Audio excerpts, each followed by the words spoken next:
Hey, everybody, welcome to the show. I'm Sal. It's Tom King. We're going to chat about comics and just life. How you doing, man? What an absolute pleasure to be here. I love this podcast. I love this show. I've shared this before, but since I just had the experience again, I'm going to share it again. I was just in Michigan at a Comic-Con in Detroit, and I can't tell you how many people came up to me and said, because of Sal, I buy your book, or because of Sal, this. And then this is the other phenomenon, and I've complained about this, but the fact that I'm still noticing it, people will wait in line. I have a decent amount of line. There's some waiting involved. I've waited in the line. It's a good line. Yeah. It's nice. I love it. It's very flattering.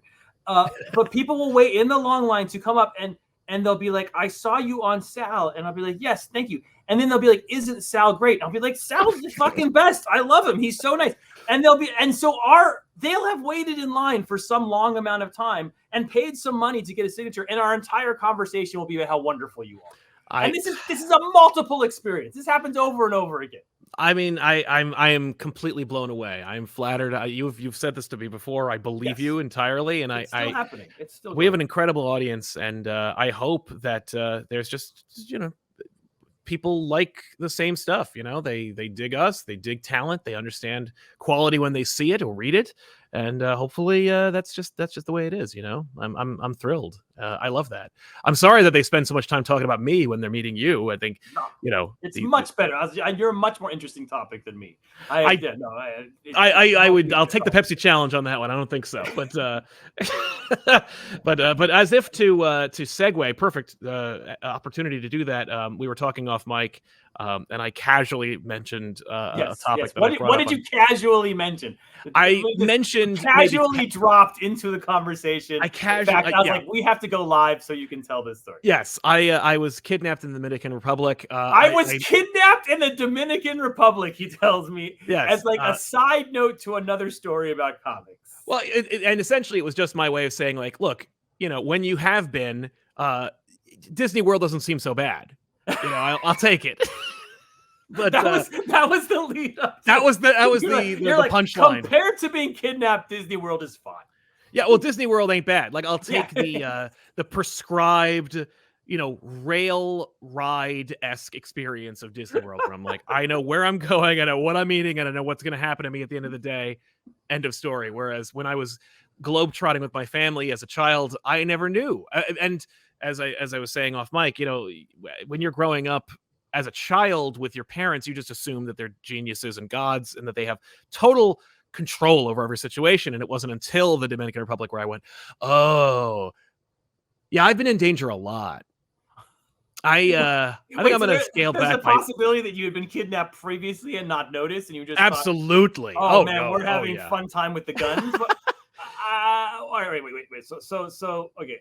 I understand your point, and if it ever comes up and I'm like talking to a travel agent, if those still exist in the world, and they're like, would you rather be kidnapped at the Dominican Republic or go to Disney World? I'll be like, Sal told me what to do in this situation, if I can only remember. Yes, if only. But I want to hear what the fuck happened that you were kidnapped. It was it's very tame. It's just that, but it technically is kidnapping. It's a tame kidnapping. It was very. So at the end, the guy in the van actually gave you some candy. Yeah. Well, there was a van involved, but no candy, unfortunately. We had arrived at the Dominican Republic. My dad, I guess, had plans, like whatever hotel we were going to stay in. There was a fleet of vans that presumed to be taxi cabs, and of course, my dad spoke no Spanish, and so one of the supposed cabbies comes up. He says, "Where are you going?" Dad mentions the hotel that we're staying in. He says, "I know exactly where you're going." Sure. We get packed into the van, and then we leave what was the area around the airport. This is one of those times where the plane lands, and then you get out of the plane onto the tarmac, and then just walk, into the world. No airport experiences, and I've had way too many of those. And for a little bit, you feel like Indiana Jones, where you're like, oh man, I'm just on the tarmac. But so we get into the van, you and the CIA, right? Did we know each other? we may have crossed paths once in a while. Yeah, this beard isn't real. I knew it. No, we get in the. No, my real beard is no gray at all. I'm much younger than I appear. Oh yeah, same. No, yeah, dude, that was the worst point when I had the beard, and then I noticed one day it wasn't black anymore. I was like, oh no. Now I have to decide: am I gonna cut it, or am I gonna own it? And then you flash back to all those commercials you saw as a kid of like the guys dyeing their beard, and you're like, yeah, you're like, now I finally understand why I had to watch all those commercials. I completely get it. I'll never do it because I know, we've been doing a show for 10 years. People have seen, they can see, they have like object permanence. They know it's not like, oh, it went gray and then suddenly it just went black again. You're fine. Oh, like, did you find a Lazarus pit? Like, it's not going to happen. People are just going to go, you hate your midlife crisis. I get it. My grandfather dyed his hair jet black every single day, and then one day decided not to. And I very much remember going to his house that day and being like, well, last weekend you had completely different hair, Grandma. Did you drink from the wrong rail? What happened to you? Yes, I remember. My dad did the exact same thing. He had dyed his hair unbeknownst to me, and then one day he's like, I think I've matured past the need, and he just had white. It was like, yeah. It was like he saw into the deadlights. So we've gotten distracted. You're in a van. I'm in a van. We get taking driven. a random van. Yeah, we just no discernment, and so we get in the van. We end up in the middle of like the jungle, and my mom is losing it. Not a lot of hotels for tourists. Yeah, not a lot of hotels in the jungle. I'm just like, and even I'm starting as a young child going like, this is not our usual vacation. Like, we don't normally get taken into the rainforest. Wait, how old were you here? I want to say I was probably like 8. I will say brothers, sisters. Yes, I have a little sister, and she was 4. Oh, so, good. I'm glad there was someone younger than you also. Yes, someone we could parlay with. But did she speak Spanish by? No, she did not speak Spanish before. Completely useless. She is technically smarter than I am, and when I say technically, I mean literally. And she may know better Spanish than I do, but Okay, so you're in the we end up in the 4-year-old sister in the jungle. In the jungle in a van. When my mom come across people who were studying spiders, I feel like I saw this in a movie recently.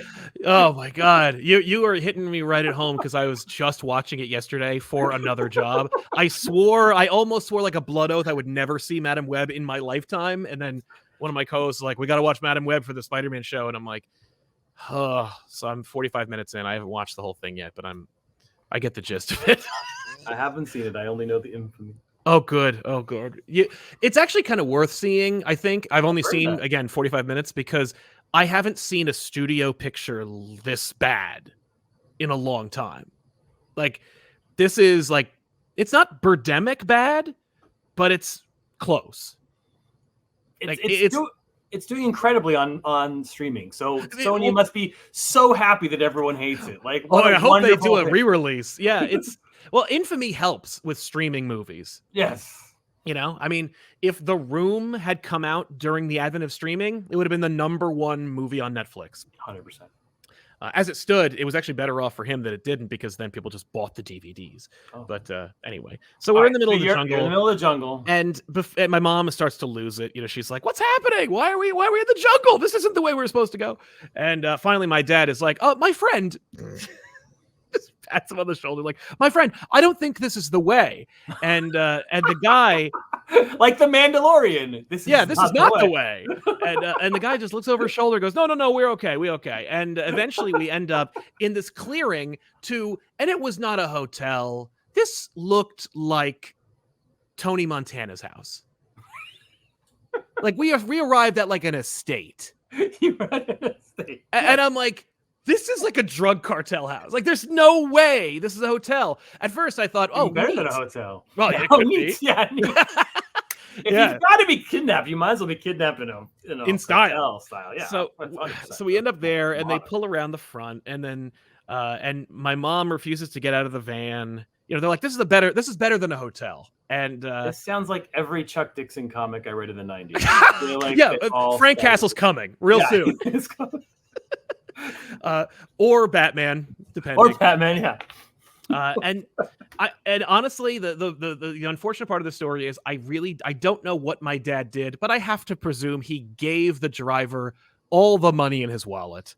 And he just, we didn't get out of the van. He's like, no, come on. He's just like trying to, and he's still being friendly. You know, Sure. he's not being aggressive, but clearly we've not been taken to the hotel.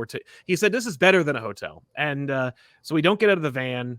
There's people on the estate that are like seeing the commotion. And my dad gets out and I'm like, well, this is the last time I'm going to see my father again. And so you're 8 years old. You're conscious of the threat of danger. I watch R-rated movies. You know, I know what the score is. No, sure, you've seen Predator. I've seen Predator. But also in the jungle. Oh shit! Yeah, I'm like, I know what happens here. Well, hopefully, evenally, since I'm not armed, the Predator will help out, and I'll be all right. He'll be on our side. So we, but Dad, get in the mud. Get in the mud. Yeah, just drop the weapon. Get to the chopper. So we yada yada yada. He gets back in the van. A different person gets in the driver's seat and then takes us back to the airport. We get out, we find a cab, get in that cab and go to the real airport. But like that, so I'm like, I was on the razor's edge of death. Like, well, I don't know how we got out of that. I mean, at that point, you've never asked your father. It came up very recently because I mentioned this on another show, and my dad caught wind of it, and he says, "Oh, you remember that, do you? Like, you remember when that happened?" And I was like, "Yeah." And he goes, "Do you think you were traumatized?" Like, he was concerned maybe that I might have some kind of PTSD from the experience, and I'm like, sure. I'm like, Dad, I've been through a lot of stuff. I don't think that was the breaking point. You've damaged me in so many other ways. So many different ways. That's just no, that wasn't. The Dominican Republic was small potatoes in comparison, but yes, we I don't know how much that little cab ride must have cost my father, but it must have been at least a couple grand just to get out of there. It's just so stupid. Seems like if you're going to spend money, getting out of a kidnapping is a way to do it. Yeah, that's yes. tax deductible. You can put that in your I wonder. Yeah, is that like a gambling loss? Yes, we gambled our lives. The business investment. I would be terrible at my business if I absolutely. Well, my dad he was a business owner. He's like, I'm the proprietor of my own business. I saved my business from a hostile takeover. Yeah. I don't know, but. Yes, that's my kidnapped in the Dominican Republican story. One day I'll get my dad on mic and I'll be like, all right, so what did you do outside the van? Like, how did you get us out of this? Oh, I gave him $500 and I told him, get me back here. And he'll be like, I can never talk about it, son. Yeah. They took me into a room. There was a man in there. Yeah. Show us you're serious. Kill this One man. of us had to leave alive. Yeah, just threw like a bamboo shoot that was cut on the floor and said, "One man leaves." Exactly. I don't know. Weird, but yes, thank you for indulging me on my Republic. Anyways, I'm writing an Archie comic. Yeah, so you're writing Archie, which, by the way, you teased like 3 months ago. People are like, "Oh my God, Tom King's doing an Archie book." This is the first I'm hearing of this, and I'm like, "You're not paying attention."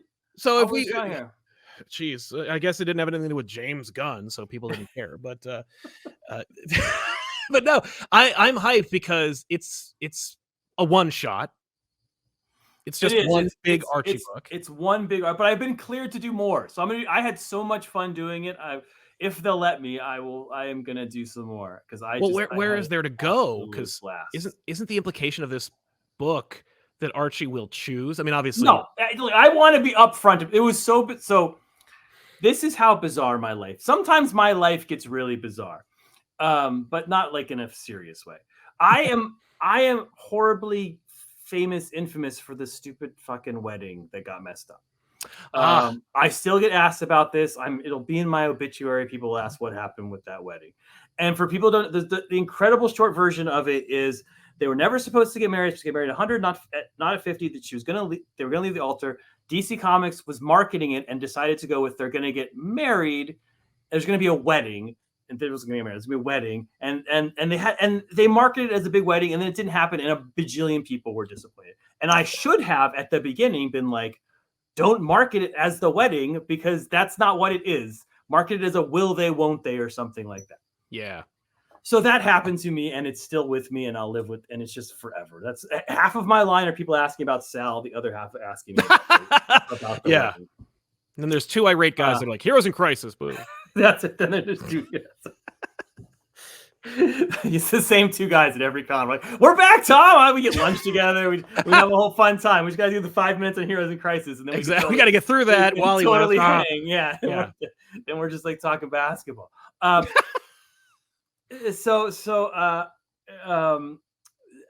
Archie came to me, and I was like, I'm writing a gag Archie. It's old school Archie. It's Archie from the 60s, 70s, the kind you pick up at the store and you double read. digest. Double digest. That's my kids love that stuff. It's all over my house. It's spread.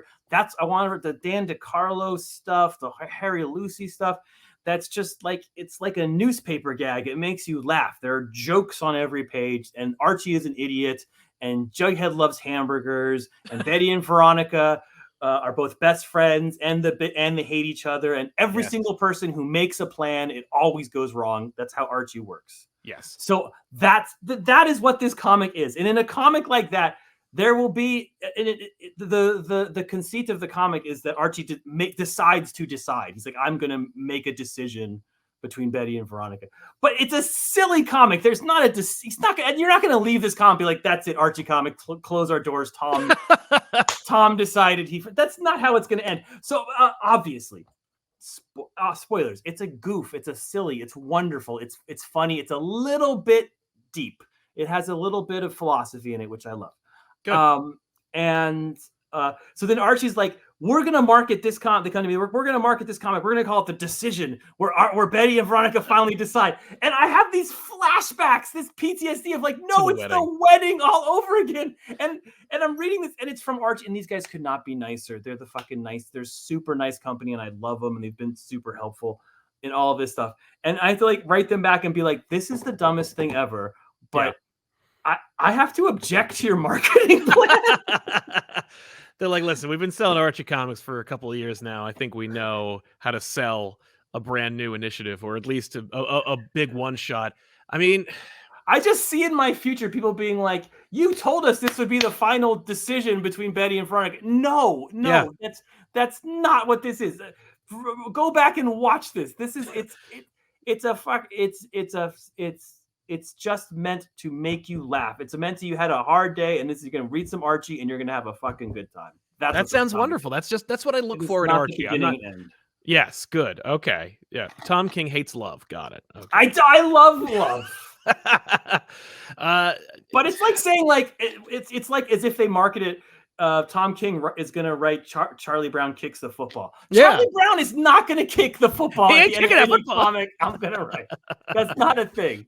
Yeah. And so I'm just saying. Well, I'm excited for it anyway. I think it's a fun kind of like out of left field concept, unless you know what a fan your kids are of Archie, how you're a connoisseur of Archie original art that you get for them. Your whole entire hallway is covered in Archie art. I have too much Archie art. Will this be it? Will this be kind of like a catharsis where you're like, that's it. You kids can like Archie, but I'm out. I wrote the book.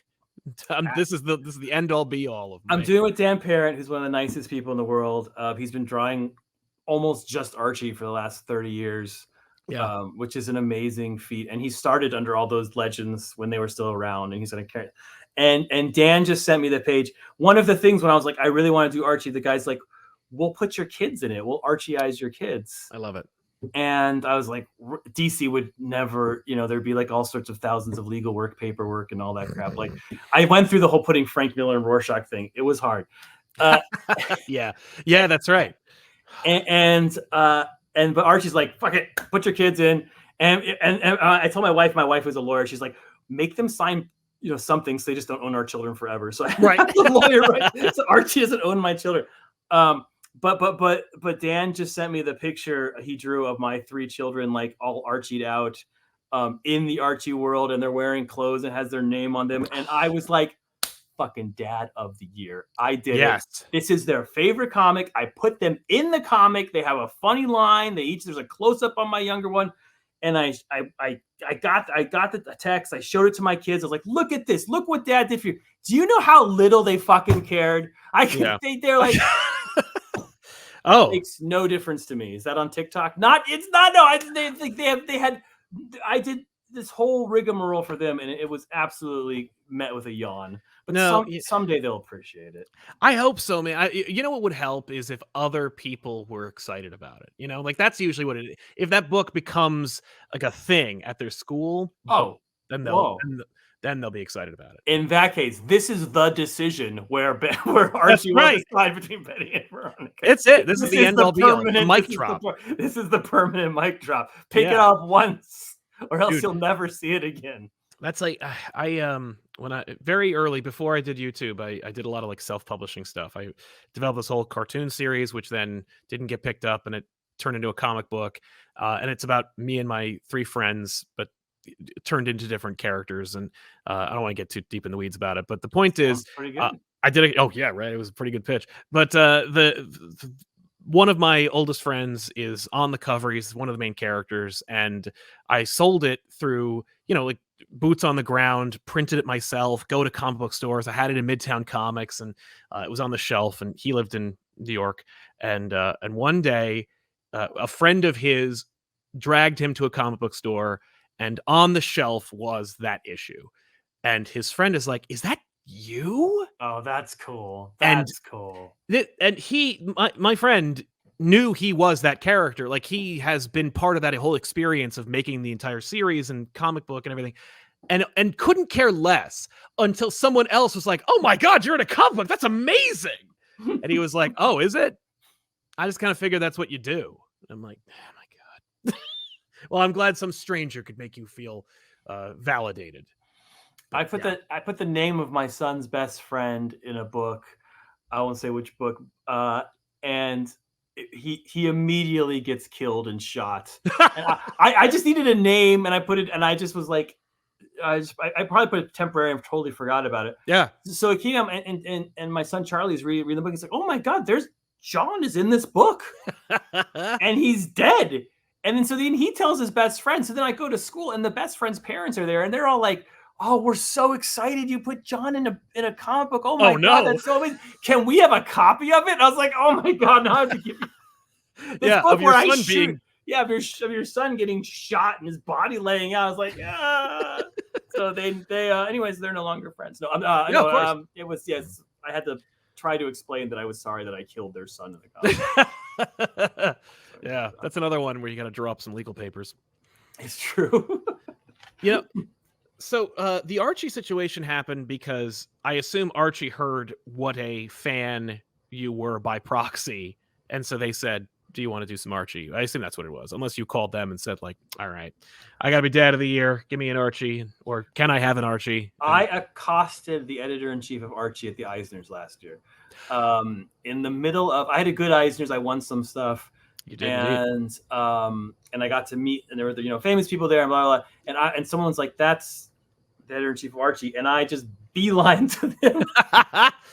And I'm like, "Hi, I'm Tom King. Look, I'm legit. I'm wearing Eisners. I'm wearing Eisners. Like, I had them on." I was like, "Can I do anything for you? Can I do a short?" He's like, "Yeah, here's my email. Let's do some." And I knew Dan, so I was like, "Man, Dan will draw it." And he's like, "Yeah, that's perfect." So that's awesome. It was as easy as me high off an Eisner win begging an editor to please let me work for them. That's a great rags to DC story, exclusive, folks. And I had to work with that. But yeah, it was rags. Oh sure, yeah. I assume that DC is, and I know that I've talked to other folks in this situation where it's like there's usually like an image or an independent clause. Like if it's not a direct competitor, there's usually some kind of like finagling you can do. Where it's yes, but usually you have to get like it before your contract or in the middle of a contract. So I had to ask DC, and they were very nice. I was like, I wrote like a whole long essay being like, "Here I am on all my deadlines. Here I'm caught up. I swear I won't lag behind on Penguin." I won't lag. Nothing will be late because I take a week off to do an Archie. And they're like, "Tom, this is a long essay to do an Archie." Yeah, I really want to do that. It's one issue though, right? Like, It's just one issue. It's like, and is it the decision where they decide like, yeah, of course, it's 100%. It's like, oh, good. It better have impact. If you're gonna stray, it better be an impact, and you better work in. There better be a Batman versus Archie in there, because obviously, you know, we gotta make sure we have a marriage of of your two worlds. But it's stupid. But I'm super proud of this book. Tell your comic book stores to order it. Pre-order it. What's the FOC on Archie's The Decision? You think I know what Archie's The Decision is? I don't know. I don't even know. Does it come out? I don't even know how it comes out. I assume it's just a normal comic because it was 22 pages. So I wrote it in Archie style, you know, and that like. Really? All Archies classically are told the same. It starts with a 3-panel page with a big splash, and then 2 little panels, and then sort of four to 5 6-panel pages. Yeah. So I wrote it in that style. So it's like written in the 60s, 70s sort of Archie style. Yeah. Did you play and it has everybody? All of them. We have. I had a big debate because it was only 22 pages, so I couldn't. And my kids wanted me, so I had my Archie encyclopedia next to me, and just like, so I was like, okay, obviously Archie, Jughead, Hot Dog get like billing, then Betty and Veronica, then gotta get Reggie in there. Reggie's kind of the player, and then you know we'll sneak in some Moose and Ethel and Dilbert. And then it's, oh my God, this is so fucking nerdy. I'm sorry. And then we had to get, you know, Josie and the Pussycats is probably like the next level. Yes. And then you know, you do Sabrina because she's actually kind of more popular than Archie, but she needed definitely some spotlighting. And then you get into stuff like you're like that Wilkins boy and Little Archie and Jinx, and like there's some like deep ass, and like, you know, Smithers and Mr. Lodge. There's got to be like 50 to 100 characters in it. Yeah. And it's 22 pages, so poor Dan is drawing too much. And my kids are in it too. So yeah. Oh my God. And my dog. He put my fucking dog in. Roxy is really? Yes. Roxy. Does Roxy team up with Hot Dog? Is that the idea? My dog is so terrible. He'd bite Hot Dog's face off. By the way, the decision comes out August 28th, folks. So if you're interested, August 28th. August 28th. Pick up. Ask your comic book store. Tell your comic book store you want it. It's fucking August. That's the exact time when you need a laugh. August 28th. That's exactly when you're like, ugh, school is starting again. You either have to go to school or take your kids to school. Yep. And so if that's that end of summer, just a relaxation. So yeah. Pick that up, man. Go read it over Labor Day. Was there any kind of pushback? Because I noticed that like when I was growing up reading Archie Double Digests, you know, it was all green. Everything happened. There was cross-pollination throughout. Now it feels kind of like a He-Man, She-Ra situation where it's like, well, yeah, we all know that they're related, but you're never going to see them in the same universe at the same time. You know, like Sabrina's over there, the Pussycats are over there, Archie's over there. Maybe they like listening to the Pussycats, but they can't connect. Are they separate stories, or are they all? Is it all? There was zero pushback. They are all in the same universe. Good. All right. That's nice. That's just for me. I haven't read Archie in a while, so I don't know. I was very careful. I read it as G-rated as possible. Like no, like gosh darn, no, not even any Growlixes, so nobody's like cussing or anything. Most of my comics have that shit in it. We've been talking about Archie for 20 minutes. This is the best podcast ever. Long time ago, you and I. So it's been established. This isn't telling tales out of school here, but we mentioned it on another show, and I saw it. It got some resurgence because somebody posted on Reddit. They're like, "Did you know that Tom King was going to do this thing? I just saw this podcast from like a year ago. Nobody's talking about it." And I'm like, "That's the magic of ComicPop." But the All-Star Batman and Robin. Yes, the All-Star Batman and Robin. If folks aren't familiar, that you were tasked with or asked to finish Frank Miller and Jim Lee's All-Star Batman and Robin, the Boy Wonder. Can you talk any more about that? I mean, this was literally half a day, so it wasn't. I don't want to. Yeah, it wasn't like you weren't. You're not 3 issues deep in the conclusion. It wasn't like you worked. Yeah, no. I was the. At one point in my life, I was the new hotness. It's really nice. I wish I could go back. It was wonderful. And it was after Vision had come out, and I started on Batman, and I just won. I remember this because all my stories are just Eisner. I'm such a fucking bragger. But I just won some Eisners. This was at San Diego. Because I always tell this story in the context of Frank Miller's comment on my Eisners. That's sort of what I most remember. Oh, really? I didn't know he had a comment on it. Oh yeah, Dan is like, Tom, do you want to work with, I think it was at the con or right before the con. I did not have much upfront notice. And he's like, Jim Lee, Frank's coming. You know, Frank had sort of taken a break from comics for a little while back then, and he was coming back and doing DK3 at the time. And he's like, do you want to work with Frank Miller and Jim Lee on trying to finish All-Star Batman? And I was like, do I want to work with Frank Miller? I would, yes. Which wrist do I need to slit to make the magic happen? Yeah. And they're like, well, who is the second person? Jim Lee? Oh my God. Yeah. I paid $1,000 for the worst Jim Lee splash page ever, and I still own it. Really? Which one? Oh, that's right. We talked about All-Star Batman. It's a little tiny bit. Yes. And Jim Lee, when I was a kid, he was just the absolute king. And he's still the king. I mean, he's still my freaking boss. He's president of DC Comics, and he's wonderful as a human being and as a boss. Yeah. And probably the smartest person in comics. And I mean, how could you be the best artist in comics for 30 years? It doesn't logically make sense. People will not understand Jim Lee once Jim Lee's time passes. They'll be like, that's just like we kind of don't understand Kirby. We're like, how many books is he doing at once? We will not understand how Jim Lee sort of was so good for so long. Yeah. But anyways. So I was like, yes, whatever, I'll do what you, I'll crawl through glass naked, whatever the fuck you need. And he's like, Dan's like, that's coincidence because I need you to crawl through glass. So then I crawled through glass, like, I was just fucking with you. I didn't think it. So Dan was like, well, at San Diego, we'll go to the one fancy restaurant, which is that sushi restaurant across the street. In San Diego, and we'll meet Frank. I hadn't met Frank. I think I vaguely had met Jim, like I talked to Jim on the phone when Omega Men got canceled, but I never think I'd met him in person. He just called to laugh at you.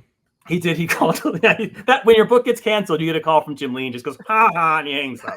That's nobody knows that. That's a thing at DC Comics. It's kind of cool. He does it for Marvel too, which is weird. But I guess that's part of his old deal from Invention. Yeah, it's the old X-Men contract. It's the old X-Men contract. He's still loyal to that. So I go to this. It was the Eisners the night before. I'd won my first two, and I was very excited. And we go and we sit down, and there in person is Frank Miller, and Jim is very cool. So he's a little late. Next to us, by the way, and this was like the height of Game of Thrones. The entire Game of Thrones cast was fucking sitting next to us, and I was incredible because I was a year and a half away from being a full-time house dad. I had not been in the industry very long. So to go from changing diapers, I don't think we didn't at that time even have full-time childcare. So I was still like part-time working in comics to sitting with Frank Miller next to Game of Thrones. It was very bizarre. And so Dan was trying to tell Frank who the fuck I was and why I was even at this restaurant. And he's like, Tom won 2 Eisners last night. So, try. And Frank kind of pauses and squints at me and kind of is Sergio Aragonian. And he goes, I think I have 25. And it was like, he's just like, here's my dick. It's on the table. How are you doing? And I'm like, I got nothing. Yeah. He fucking just shamed you at the table. Yes. And so I immediately felt, and then Jim arrived, and Jim, Frank, and I for whatever an hour or two discussed what else. And I don't know if people have read All-Star Batman. It's got some a certain amount of energy in it that's unique to it. That's very true. Yes, that's very diplomatic. And I think the best way to put it was Frank was like, here's my plan for what's going to happen. And I was very excited to do this. I was like, I cannot wait to work with these people. I was very hot on it. And Frank is like, this and this and this and this and this and this. And Jim's like, he's like, I want it to be, this is not the actual thing he said, but like a small, intimate story that's just about Batman. And then Jim goes, he's like, I agree with what Frank said, but I want it to be a huge story that has an epic with 1,000 characters in it. And they're like, Tom, can you do that? And they like both looked at me. And I could see in my head like a dream dying. I was like, oh, this will never just. This is never going to materialize. Yeah, like this is making a square out of a circle. This will just never happen.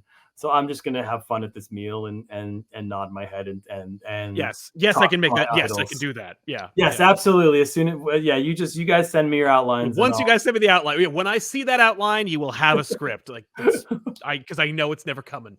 Yeah, it was very obvious by the end of the meal that sort of this wasn't a project that could sort of move forward.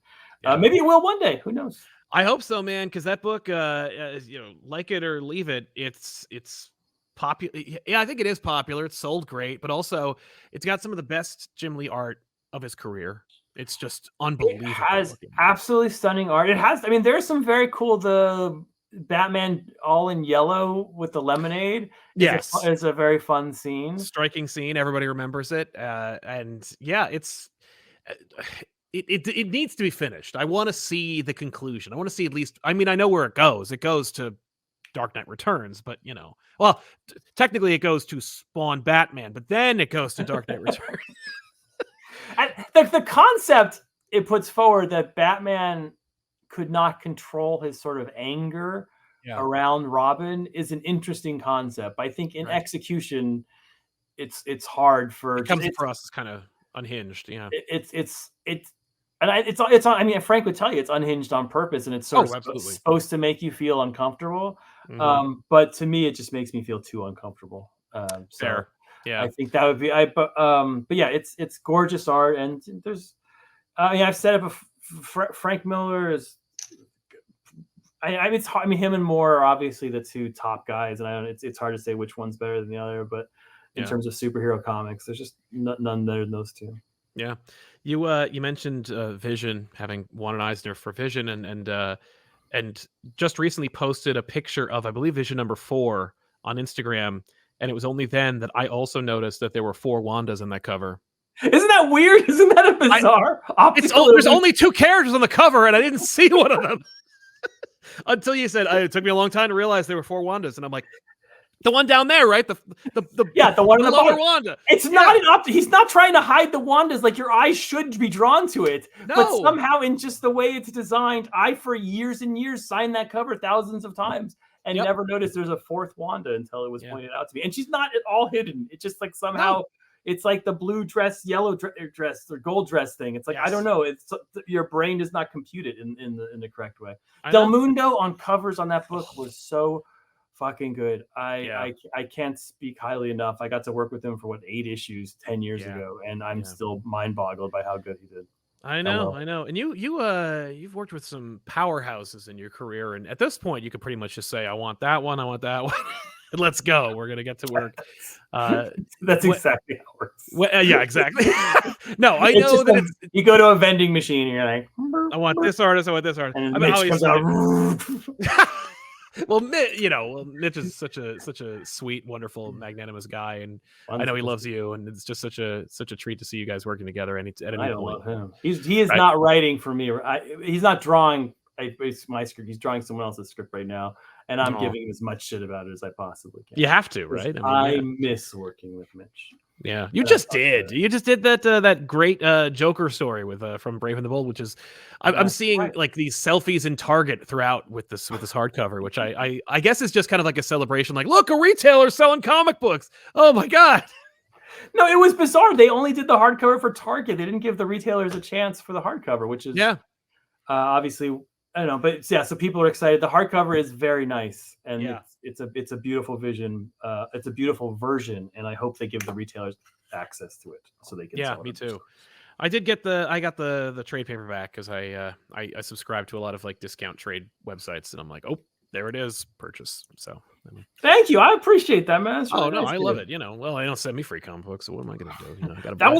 That was a tough book because it got lost. It was like in Brave and the Bold. It's in like 6 random issues of Brave and the Bold, or 4 random issues. So it's a nice trade because you can read it all as sort of a complete story. And unlike most of my stories, I say there's not as many words in it, so it's a good. It's if you want. Yes, that's true. I'm so fucking wordy these days.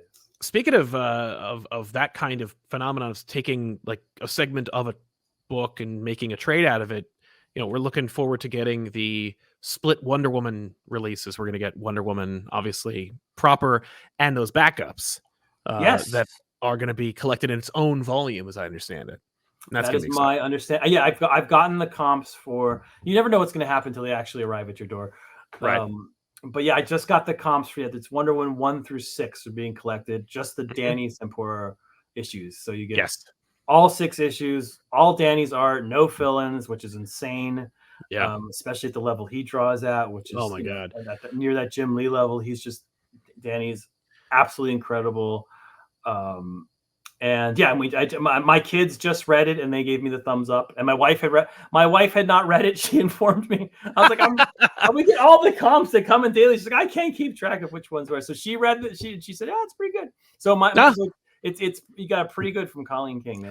That's a ringing endorsement at that point. You're right. Yeah. But it's a beautiful little book. Yeah. I was very proud to get it. It's hard being back in continuity. So I was just doing something and I was like, these two characters meet, and so they're like, no, that character has this history and that character has this history. I was like, oh shit, I gotta think about that shit again.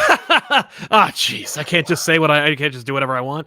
Yeah, and DC continuity is so fucked up right now that it's like it's legit hard to figure out which string goes where. Yeah, just call Josh and just ask him what's going on, and he'll. I legit do that.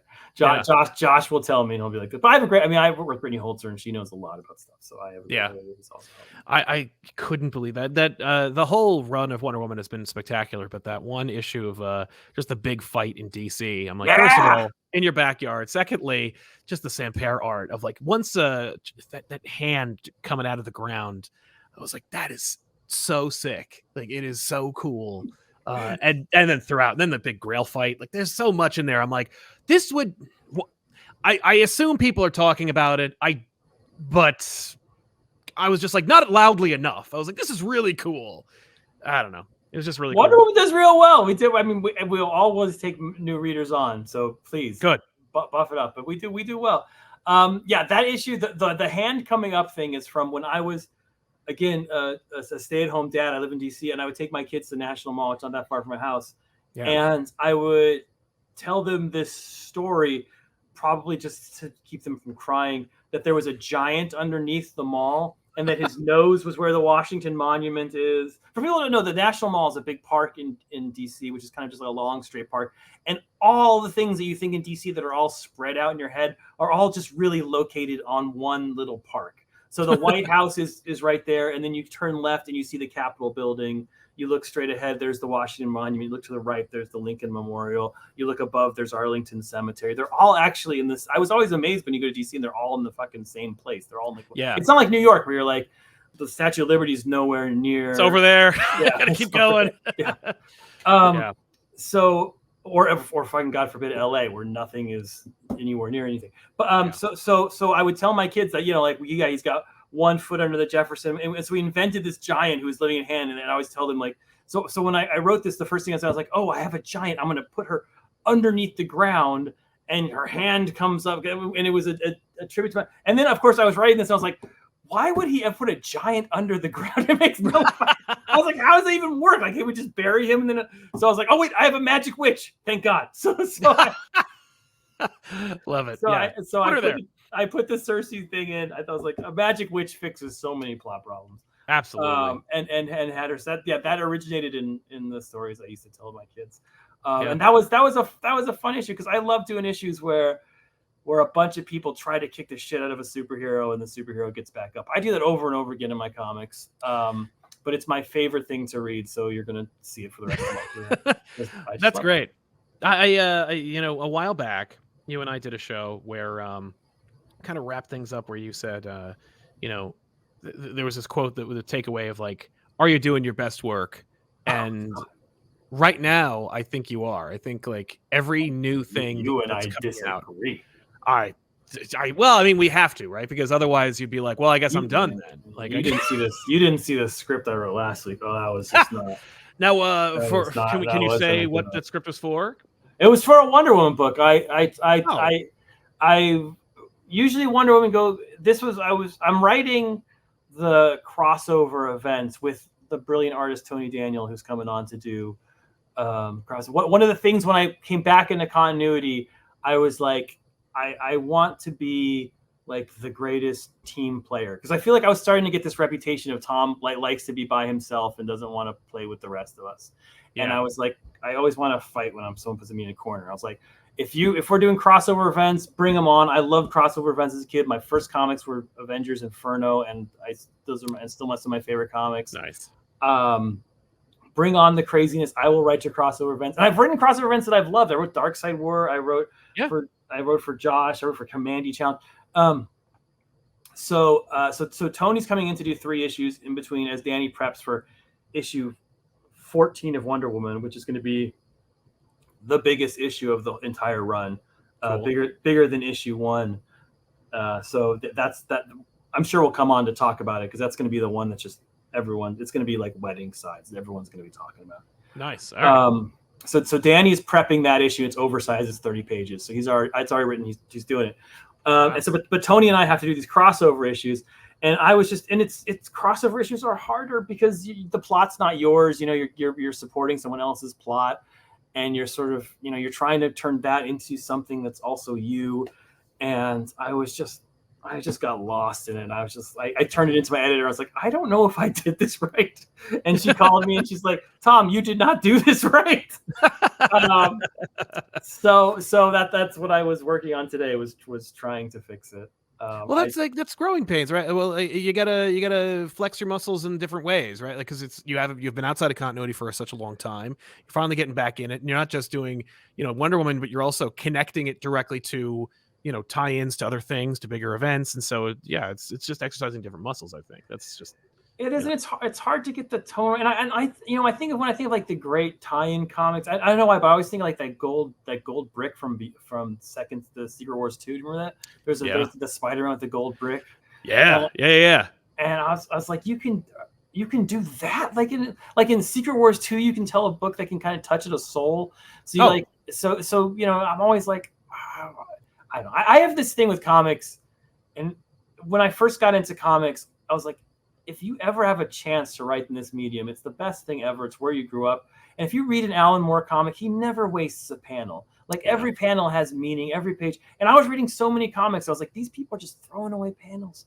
They're throwing away pages. They're throwing away issues. Yes. They're just wasting their, and so it's hard when I read something of mine, and I'm like, oh, I'm throwing away panels. I'm throwing away pages. I have to remind myself that every comic is your chance to do, you know, the gold brick. It's your chance to write, you know, whatever happened to the Man of Tomorrow, or, you know, fucking, you know, that is always out there, and you got to keep striving for it. So all that shit. So anyways, that's me saying, thank you for saying that wonderful compliment that I'm always at my best, but I'm always thinking I got to catch up to both myself, my future self, and past self.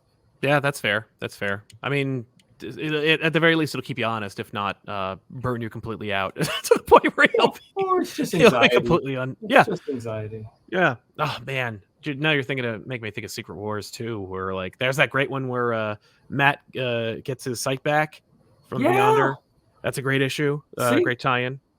And that's a really shitty. And the people who made that event sucks. That's absolute garbage. It's fascinating.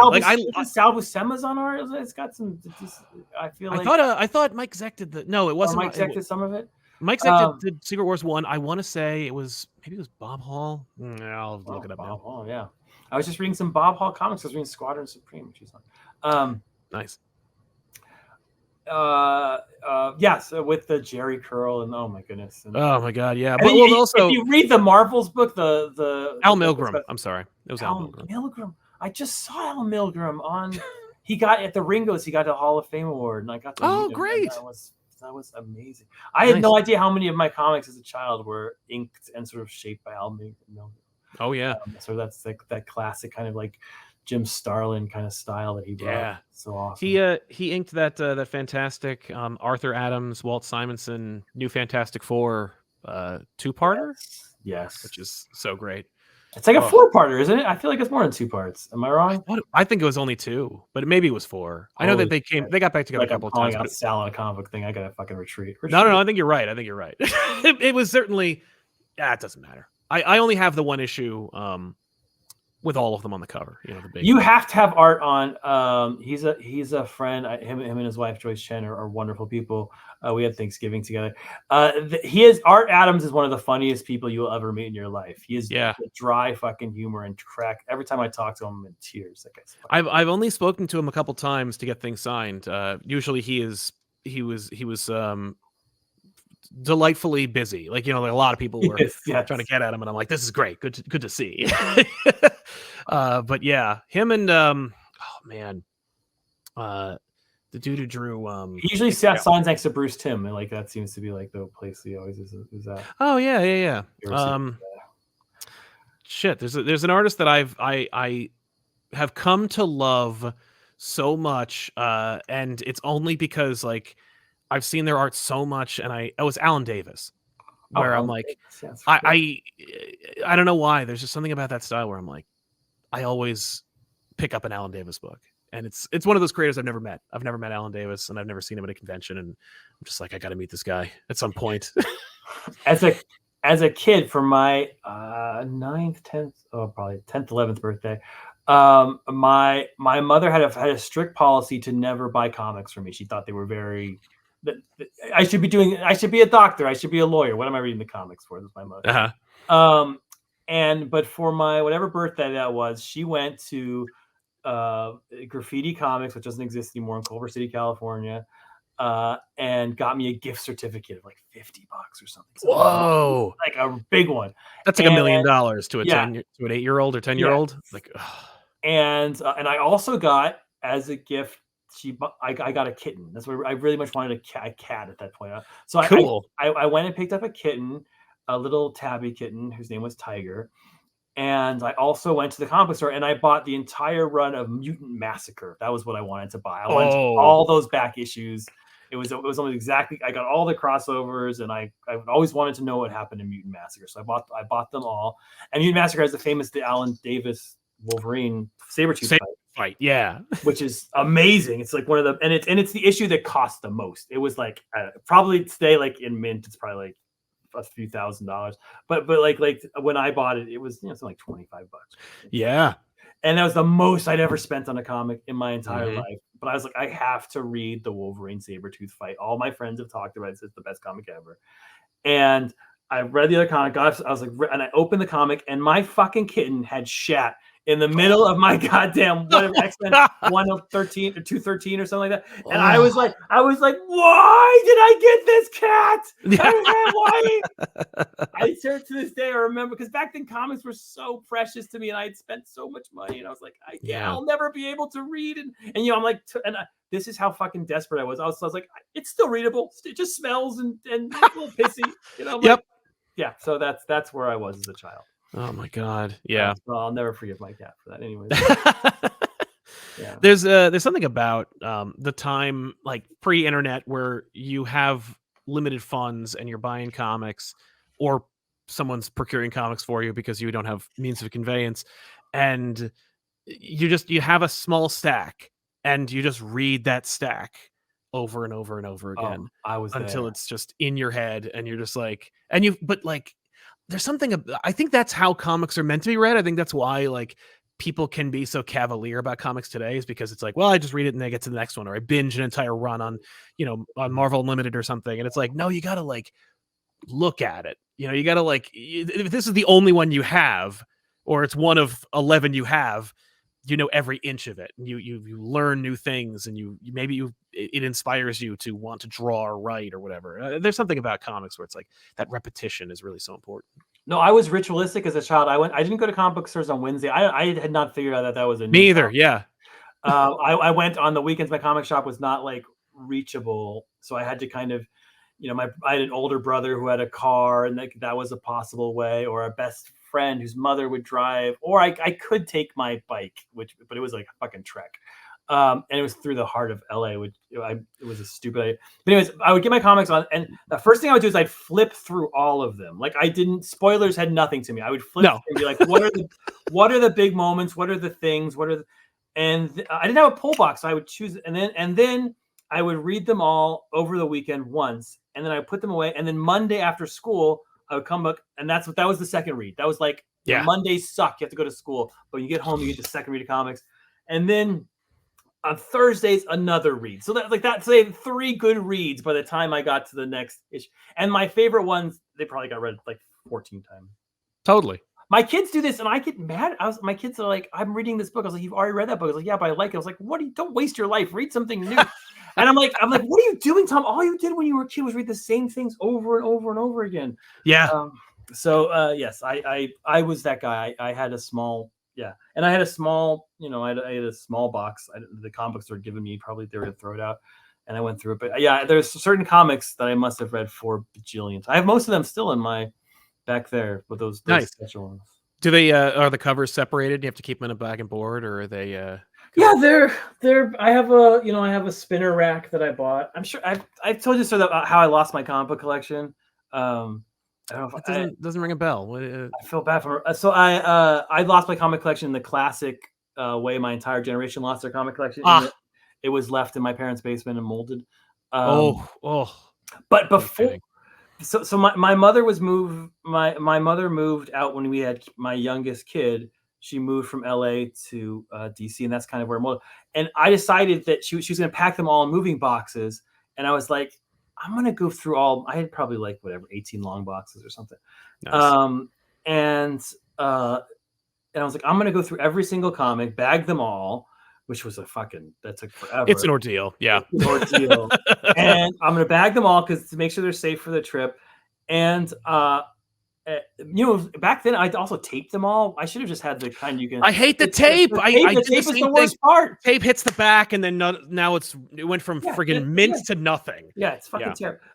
But then I removed my favorite issues, not issues that were worth the most money, but issues I kind of have a memory of. That I was like, oh, I traded this with my best friend Christian when I was 7 years old, and I remember buying that with my dad or something. And I created one short box. I was like, this thing I'm going to ship in a nice way. And gotcha. I shipped that. And then so the rest of my 18 long boxes died of mold, but I got that one short box that I had taken out, which now exists on a spinner rack that I got from Kickstarter in my. That's cool. Oh, I know exactly what you're talking about. I had a spinner rack that I got from a Borders that was closing, and lucky. Yeah, I just got rid of it because it was Borders did not love comic. It was a really crappy. The thing you don't know is that you put them on a spinner rack, they're just gonna flop over and then they're ruined. So it's true, yeah. Most of the time I just have wizard on it, which we're already in disarray, so it was like it's fine. It was a statement piece anyway. Speaking of comics, I have to ask about Jenny Sparks because yes, let's talk Jenny Sparks. I'm excited about this. Yeah, what's your connection with the Authority, with Wildstorm, and what led to the Jenny Sparks book? Well, I mean, they've already announced that there's sort of interest on the film in the movies for the Authority, so I knew that was a place to explore. And I had this vague idea in my head, and I was kind of looking for a character to go with it. That was sort of about a superhero who goes insane and has to kind of be there. It's a who watches the Watchmen. I wanted to do someone who was sort of a cop for superheroes. Yeah. And I combined those two things, and I was like, how about Jenny Sparks? And sort of what, I was like, oh, she's a blonde woman who swears a lot. I was like, oh, I can do that. That's something I have. That's pretty up your alley. Yeah. That's pretty up my alley. That seems natural. And then what I had not figured on was, the people are like, well, are you going to use Jenny Quantum? Are you Jenny Sparks? And then of course the first question that came as soon as I started looking, I had read The Authority. I had read Stormwatch back in, not as much back in the day. That was kind of in the gap years that I was in, but I'd gone back and read some of it. And of course, the main thing about Jenny is that she dies at the end of the first 12 Authorities. Yeah. And she has a great death. That she's the spirit of the 20th century, and she's born on the first day of the 20th century and dies in the last one. Exactly. And the idea of why would she still be alive? And there have been Jennies of the 21st century. There've been attempts to revive her. She had her own series for a while in the 21st century, post death. But I was like, what interested me about that, and what connected me about, I was like, well, is the 20th century dead? Like, has it stopped affecting us? Because I think at one point in my life, probably around 2000, I'm old enough to have been alive then. I thought the 20th century was dead, and people were telling me the 20th century was dead. Yep. They're like that. All those conflicts that sort of riled you. The World War I, where so many people died needlessly. World War II, where so many people died evilly.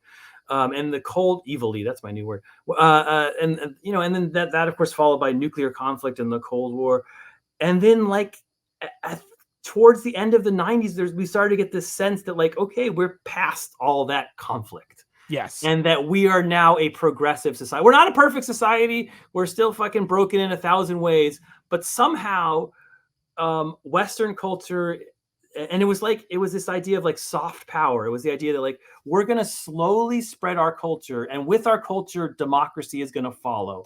And that's going to spread across the whole world. And and people wrote books called The End of History. And like that, we're just fucking done with conflict now. And now it's time for us to sort of, you know, globalize and be friendly and all hold hands and order a Coke. And I was like, and I totally bought into, literally, like my thesis from college is like, I will never go to war because the world is going to be great. Like I fucking have that.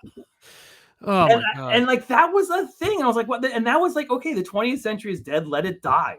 Fucking let it die. And then 9/11 happened, and then fucking Iraq happened, and then fucking the banks collapsed, and then fucking, you know, 2016 happened, and then, you know, the pandemic, and like we weren't at all done with history. That was just fucking bullshit. We did not go straight ahead, and I feel like 2 generations have now been raised being like, wait, when we watch Friends, how come they're not worried about everything all the time? Like, you don't understand how it was. We thought we were fucking one. We thought we thought the 20th century was dead, but it wasn't dead. It came back. And so that's what this series ended up being about, is sort of like the 21st century is still alive with that conflict. And so Jenny Sparks can't die because her effect is still there. And so that's what it's about. It's sort of about, it's about why the 20th century can't die. And how that affects her, and how that affects this sort of very specific scenario where a superhero has taken a bunch of people, as kidnapped. Oh, it's based on your life, of course. Of course. A superhero has kidnapped Captain Atom, I think it's all about, has kidnapped some people, and has crazy demands. He's like, if you make me God, I'll let them go, is basically what he says. And Jenny Sparks is like, I already had conversations with God enough. I got, and Jenny Sparks is completely unimpressed by that. But that's the scenario, and that's sort of the deeper themes of like how the 20th century is still affecting our madness today. And Jeff Spokes is drawing it, and he's drawing the shit out of it.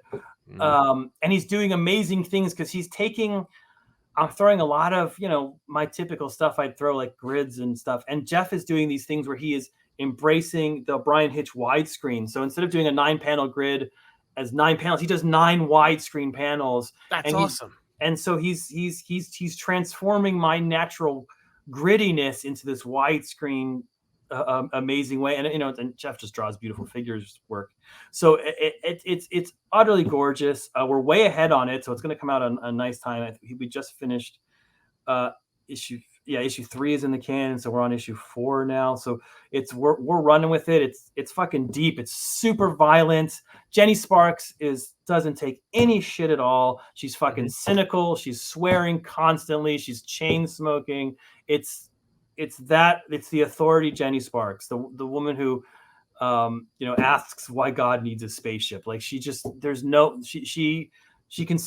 an idealist at heart. She believes in sort of a bigger cause. I mean, she's a person who's like friends with, you know, her godfather's Einstein and stuff. But hiding that idealism, which is buried deep inside her, is so much cynicism about every single superhero and every single person who tries to represent themselves as an answer. Which makes it interesting. Yeah. So I don't know. It's an attempt to do, you know, it's more things like The Vision, or like Human Target, or you know, any of the thousands of things I do with Mitch. It's me doing a mini series that tries to get at big themes. And I love it. With beautiful art. That's what it is. That launches on August 21st. It's also a Black Label book. Are you playing with format? Is it going to be bigger, or is it going to be normal size? It's 28 pages. It's a little bigger. So it's the same size as Human Target. Okay, cool. But it's not bigger like this. But it's not going to be like magazine size or whatever. No, I don't like the magazine size comics. Really? You don't like it? Or you don't want to work in that format? I don't want to work in that format. I don't like how they fit on my shelf. I get the comps and I don't know what to do with them. They don't fit in boxes. No offense to anyone who does it, but it's I love them. I do have to dedicate a whole different area for them because and I've talked to so many retailers who I think just my store is not built for it. Mhm. And I've probably done more Black Label books than almost anybody, and I've never worked in that format just for that reason. Also, I find that artists don't, at least the artists I know, and maybe they're just lying to my face, don't like the, because they're used to sort of the 11x17 general size. Even if they're digital, they're used to sort of that being, I don't know, their ratio or whatever artists will tell me. Right. And they don't like the more square ratio. It's a different. That's odd. I figured they'd like to branch out, try something different, or something that gives them more room. Bill Watterson always was bitching about how he didn't have enough room. I'm so used to. Well, that's different. Bill Watterson was bitching because they had cut off the top of his comic. yeah, but he was. Every chance he got, and every book he put out, every single Calvin Hobbes thing is like, did you know that the funnies used to be one comic would get half of the fold? And I'm like, yeah, no, I didn't know that because I wasn't reading newspapers in 1952, Bill. Like, that being said, I'm glad that you have the most popular comic strip in the newspaper, so you get to elbow your way into having half of the whole exact page. It wasn't like they were making. It wasn't like they needed the room for true art. It was just that and zits. But anyway, I read zits every Sunday. Zits is good. I know. I appreciate zits. I by the way, I haven't gotten a newspaper in probably over a decade. Did they age them up, or are they still teenagers? Zits are still teenagers. The Baby Blues kids are still Baby Blues kids. Okay, all right. They just he's like the DC universe or the Marvel universe actually, where it's a shifting time scale. Like Frank Castle fought in Vietnam. Gulf. Iraq. Oh god, even Iraq is too old now. It's true, yeah. I was in Iraq 20 years ago. It's been a while. Yeah. Go ahead. I get the Washington Post, the actual paper Washington Post every morning, because I'm that old. And my kids, we get the Sunday funnies, and my kids all read like their favorite ones, and we discuss which one's the best of the week, and we give it an award every Sunday. It's like true. A fun sort of I'm sorry, my family is fucking. I kind of love that. That's amazing. Corny as shit. Sorry, but yeah. No, I think that's really sweet. I think that's nice. No. It's better than just my family looks at it. We look at our phones until until a noise rouses us out of our apathy, and then we go off to our separate lives. I think Pickles won this week. I can't remember which one won. Yeah, I think Pickles was the winner. What the hell is Pickles? Pickles is a comics. Their gag is it's a comic strip about old people. It's been around for like 25 years. It's crazy. The comics are not what they were when I was a kid. When I was a kid and we had Calvin and Hobbes and Peanuts and Far Side living together on it, which those are the three of the top 5 comics of all time living together on the same page. And there were other. I will defend Garfield. I'll go down a hole and defend Garfield for you. I like Garfield. Foxtrot was also another. Foxtrot's still going. He's still doing Sundays. Bill Menza, I see him at cons and I'm like, hey, it's the dude from Foxtrot. That's cool. My kid has a signed Bill Menza sketch that I bought from him at a con. I got to meet Jim Davis at a con. That was really cool. I was like, that's cool. And it was his first con. It was Denver. Was one of the fan expo. Or not. I was at this con. This was in Denver. Is this what? Yeah. Like 2016, 17-ish. Yeah, exactly. Yeah, it was pre-COVID. I was at this con. Yes. No way. Where he had the giant Garfield in costume, and he had never done a con before, so he didn't understand how it works. So when he saw people in lines, he would just go up to the line and be like, "Hi, I'm Jim Davis. I made Garfield. Like, are you here to meet me? Like, let's talk. Let's take pictures." And his wrangler was like, "They have to pay." Like, stop. And he's like, "Oh, I'm sorry. I don't know how this works." But yeah, I got a picture with him and everything, and I got to tell him because Christmas is a big deal in my house because I'm an arrested child, and we do comics for a living. We're arrested children. Yeah, but the Garfield Christmas special is top 3, one of the greatest Christmas specials of all time. And 100%, that Christmas special it'll melt your fucking heart, and it starts out so exactly. funny with he has the wish machine. And the wish shit. machine, yeah, it's amazing. But best. I was like, listen, Jim, like I just want to know this Christmas special has currency in my house. And he was just like, I wrote that, and he's like told me a whole story about how he wrote it for TV, and they didn't have any time, and there's 2 versions of it. There's the original version that was aired on like in 87, which I have a tape of my parents made which is shorter than the later version, because like they didn't have enough time to finish it, so they had to cut out a scene or 2, and it was great. It was just like, I was like, wow, that's Garfield Christmas. Yeah, like the one that's after that, like the one where Grandma plays the piano aggressively, that was not in the original airing. But I know everyone's here for that. But yes, but you mentioned Garfield, so now we're here. Did you see the Garfield Archie movie? And Garfield. Archie I have and not Garfield. seen it got bad reviews. I don't know. Did it really? I heard. Yeah, I saw Furiosa instead. And I did. I saw Furiosa. That was cool. It was cool, right? Yeah. My wife and I go into the theater to go see Furiosa. We have our assigned seats. We go to the seat. There's a dad and his 2 under 10-year-old children. Under 10 at Furiosa? Under 10. I know. And we're like, hey, I'm sorry. I think you might be in our... The child?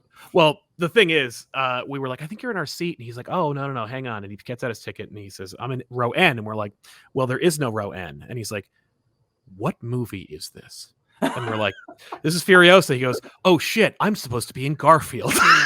Takes his kids and runs out of it.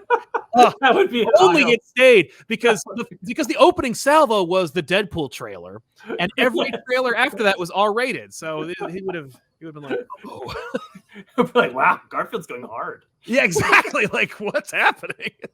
Helen of Winhorn. I have my indie books. Helen of Winhorn. Holy shit! Yes, Helen of Winhorn. A triumph. I have too many fucking books. No, it's wonderful, and because they're all such a delight. But Helen of Winhorn.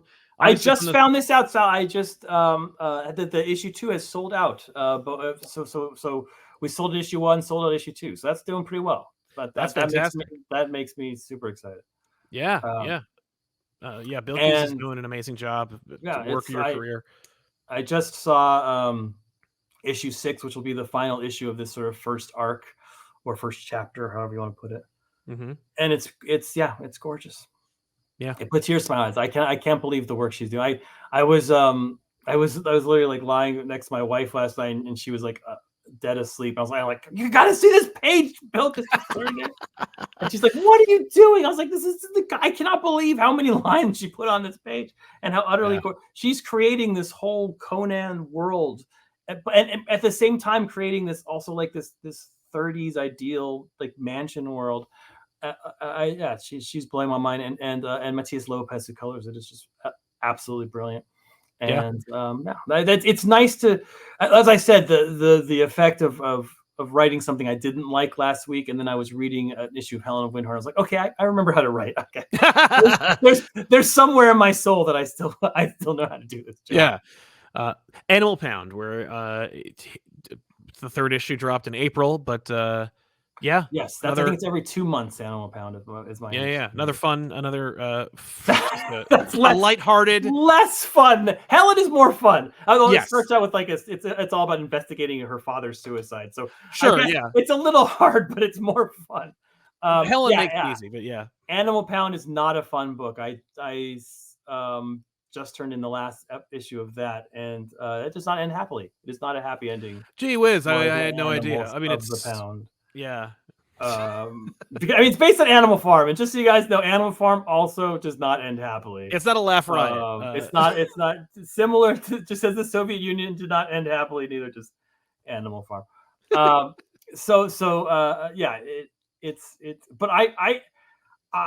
issue 3 of Animal Pound, if people, that's one of the best things I've ever written in my life. One of my favorite issues ever. Just in terms of, it's got a lot of words, but just in terms of telling a story, I absolutely adore it. Yeah. I had to tell the entire history of America through dogs and cats and who they elect in like in whatever 11 pages. And when I read it, I was like, I think I pulled it off. I was like, that's a very bizarre goal I had. Kind of when you look at your outline, you're like, your outline says, and then you tell American history with dogs and cats. And you're like, what the fuck do I have to do today? Outline, fuck you for writing that. You couldn't give me some kind of Cliff's Notes? Yeah. So I'm happy I pulled it off. Yeah. And Animal Pound really comes together. It has I mean, it's a gut punch of a comic. Yes. I've never been shy about that. I've written happier I've write a comic about, Damien and John and Trinity running around having silly adventures, and I'd write Archie. So I give you both sides. Animal Pound is the exact opposite of Archie. It's meant. I mean, there's funny jokes in it. My favorite joke maybe I ever wrote, when there's just all the dogs dogs and cats and rabbits are making demands, and one dog just goes, "There's too many stairs. Make everything lower." That maybe nobody appreciates it, but every time I think about it, it makes me laugh. It's because if you have a dog, you're like, "I hate fucking stairs." Yeah, it's like Homer. Don't you hate pants? Yes, don't you hate pants? And Peter Gross's art is just great. Peter is. I had no. He decided to draw much more realistically than I thought he would, and he had. It was all him. I mean, I was like, however you want to do this, Peter, it's up to you. And he kind of was like, I feel like this is the style. And he's drawing. I'll put in a thing. I'll be like, the cat sits on the sleeping thing. I don't even know what they fucking call it. And he'll draw like 30 cats surrounding. Like, he draws more than I ask him to. Yeah. And also that book is full of fucking captions. Jesus Christ. It's a read. It's meant to be more novelistic purposefully, as is Helen of Windhorn. They're meant to be things that you sit down and you like, it's Christmas morning, you have a whole afternoon, you just sit on a couch. It's Christmas morning, you have a whole afternoon. I am not a good writer. That's what I'm saying. I don't know if you know that about me. And so those are meant to be thicker things. And Peter somehow, in his layouts and in the way, makes room for me to sort of go full, Bendis from 2006, where you're just like a bajillion use all the words. Use all the words. Yeah. Yeah. So I'm super happy with it. And frustratingly enough, Penguin is still a phenomenal series that I was like, why are they doing a Penguin book? I was so annoyed that a Penguin book was coming. I was like, what? I'm never, because the Penguin's one of my least favorite Batman villains. I'm just like, I don't care about Penguin or I get it. I get it. And then I saw your name on it. I'm like, oh shit, I'm gonna have to read this whole. You read it? I didn't. Oh no, I read it month to month. I love this book. And every week we talk about it on our monthly show. I'm like, and again, Penguin's a triumph. It's so good and it's so interesting. And ever since once you get to it's a nasty little book. It's a nasty. I know little book. It really is. Once you get to the turn, once you get to like, I think issue 6 more or less, Batman's in it more. Like, folks, Batman doesn't seem to be in it much, but like once you get to once there's like a big reveal in it and it's like the status quo shift, it's like, oh, and now Batman can just be in it more. Not that I was complaining that Batman isn't in it, but like I think that people were kind of like, is Batman going to be in this book, or is it just going to be about Penguin? There's a lot of Batman in the final issues. Yeah, absolutely. Oh, there's a lot of him all over right now. Yeah. But this book is just so good, and it's so frustrating because I would never in a million years normally read a Penguin book. But with this team, me neither. I'm with you. Why Penguin's kind of a gross. Yeah, he's gross, and you make him very gross. Like, it's not enough that he has to be gross, but I have to hear the internal monologue of his lover talk about what he smells like, and I'm like, God damn it! Because now I know, and it's in there, and what kind of person is she that she's like, I deserve it, and I'm like, Jesus. But Rafael De La Torre is just killing it. It's just so good looking.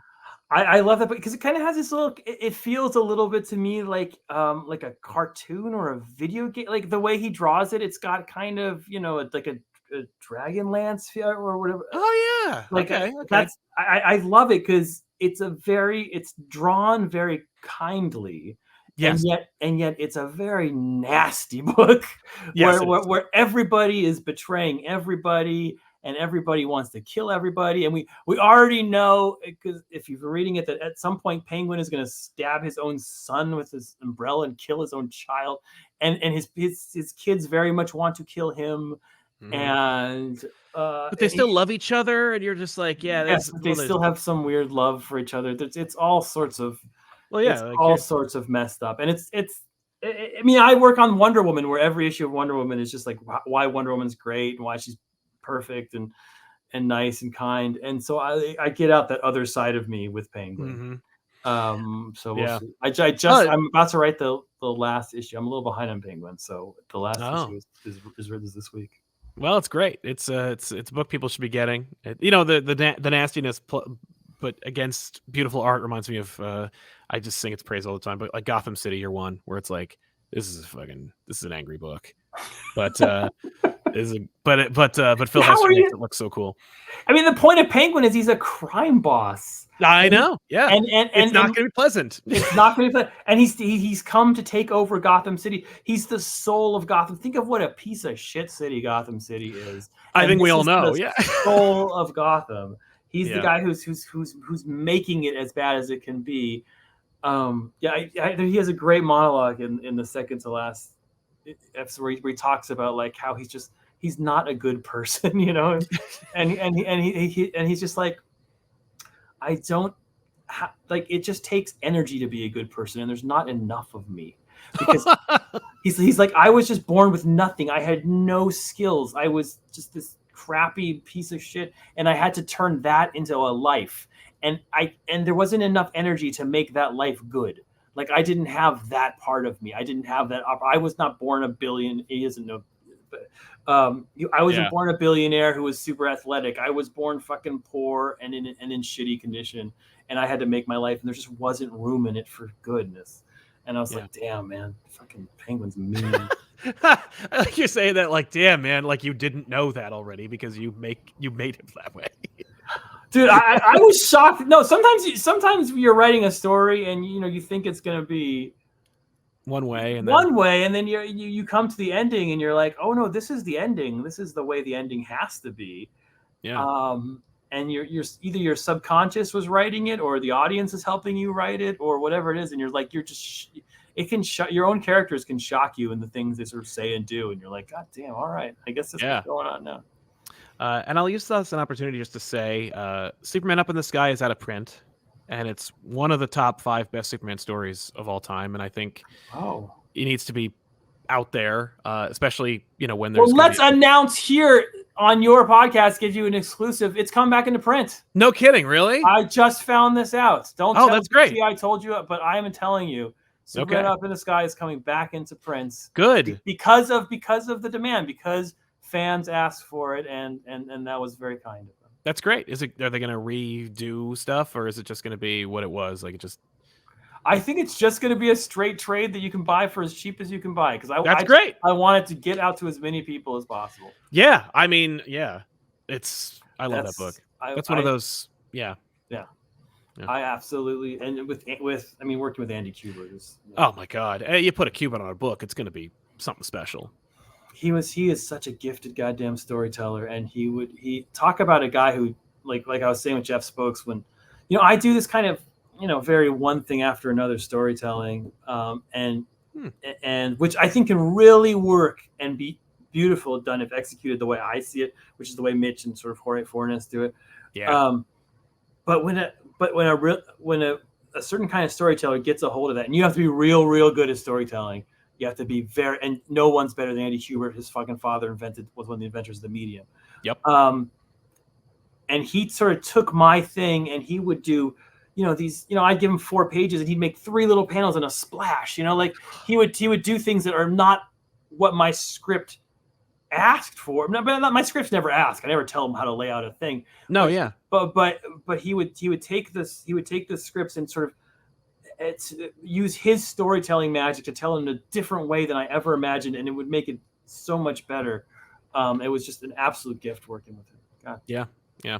I really should bitch about somebody. I'm so boring. Like, oh, I like this artist. I like this artist. I like the fact that it's just a positive show. We're I'm gonna fucking go full Azzarello on you and just be goddamn grumpy as shit. Oh my God, man. Yeah, he's a grumpy guy, but fun. Like, I get it. I just God bless Azrael. Someone has to be there to tell the truth and cut through the spin. He was so grumpy. It was the New York Comic Con after Batman Damned, and so he was pretty pissed. And I had my copy. I bring it up to him. I'm like, hey man, this is a piece of art. This is something special. And he's like, yeah, you're just gonna sell it on eBay. Signs it, gives it back to me, and I go, why don't you put my stupid name right there, Big Fat Sal. It's not. No one's gonna buy this ever because it says my stupid name on it. And he's like, whatever. Here you go. Good luck to you. Brian, when we used to do DC retreats, we don't do retreats like we used to. But we used to do DC like all hands on retreats where like 50 writers and artists would be invited to a thing, and you'd all be sitting in some auditorium or fancy restaurant, and they'd be like, this is our plans and this is what we're going to do, and here's this and here's this. Does anyone have any questions? And I was always a young sort of writer at these things, although now I would goddamn be the vet. I think I'm the only one left who's been there ever since. And we'd all be like, we love you. Can we have more work? Like that was kind of like the questions you would get. Yeah. How do you get so great? Yes. How did you? Is it possible to get another gig? And then Azzarello's hand would shoot up and we'd be like, okay, someone's going to tell the truth. Like someone's going to say something. Someone's going to actually be like, this is not. So his role there was to be the guy who was not afraid, and the rest of us were scared shitless. So I always admired that about him. I heard there's a bravery in that grumpiness. It is, yeah, but you got to be careful with that grumpiness. You don't. Grumpy is different from cynical.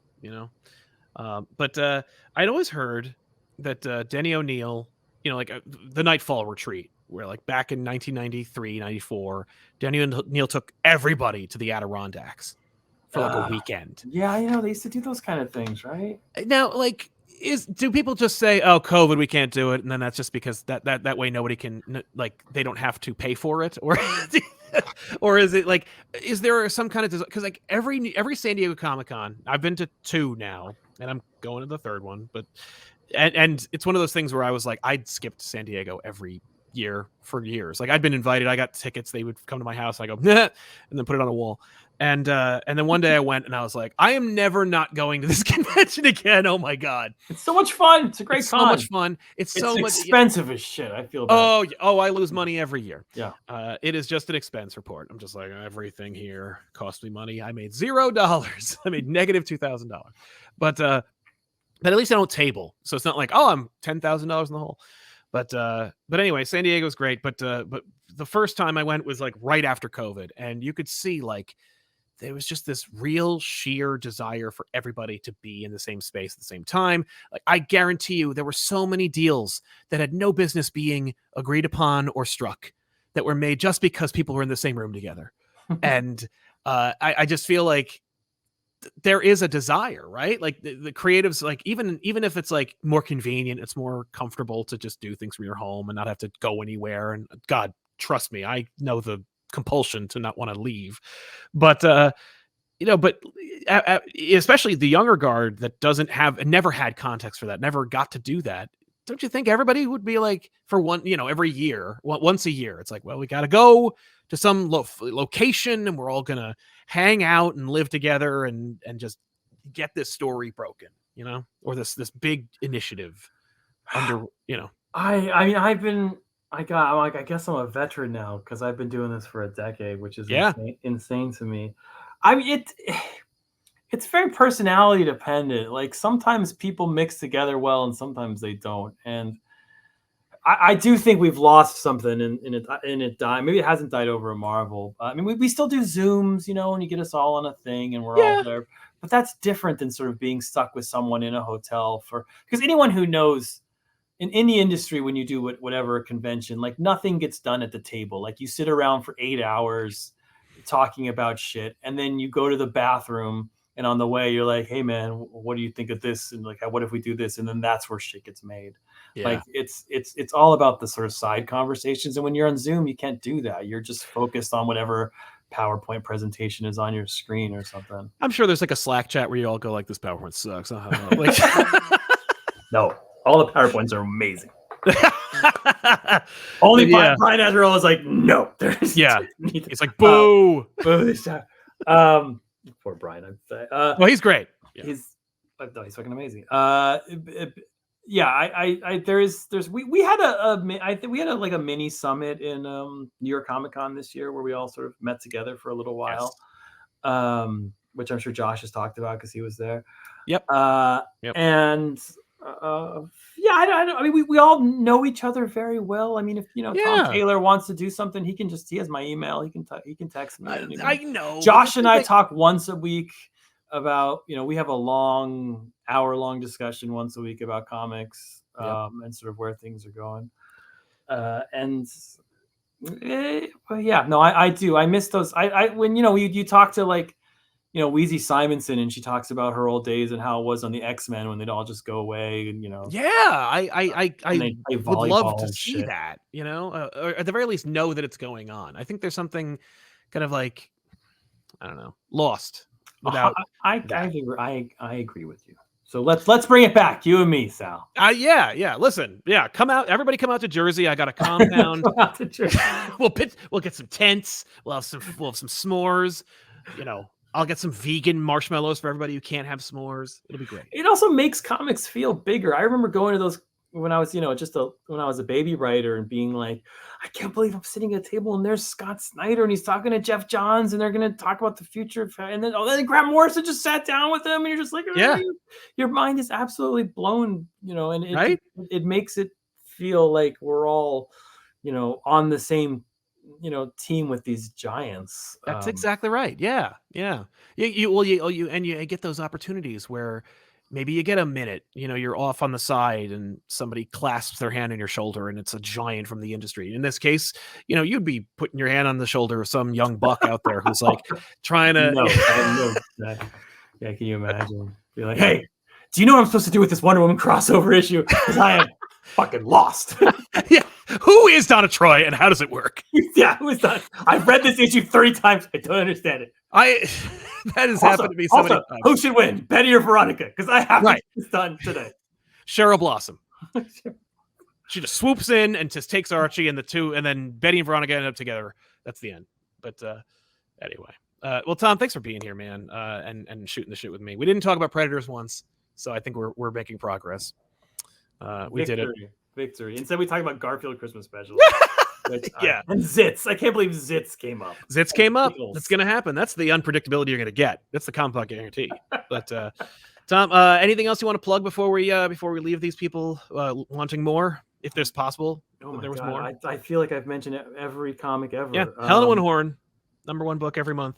Yes, don't. If you have to focus, like if you have to buy one thing, buy Helen and just get a beautiful comic. Issue 1, that the second printing's out there. You can start there. I'm sure we'll find a way to get issue 2 to you. Yeah. And it's I feel like I've told you 1,000 different things. You're like going 1,000 different directions. So just Helen of Windhorn and go order that Archie issue. It's fun. Maybe the decision doesn't happen. I'm not saying it does. That's all I'm saying. But go and buy it.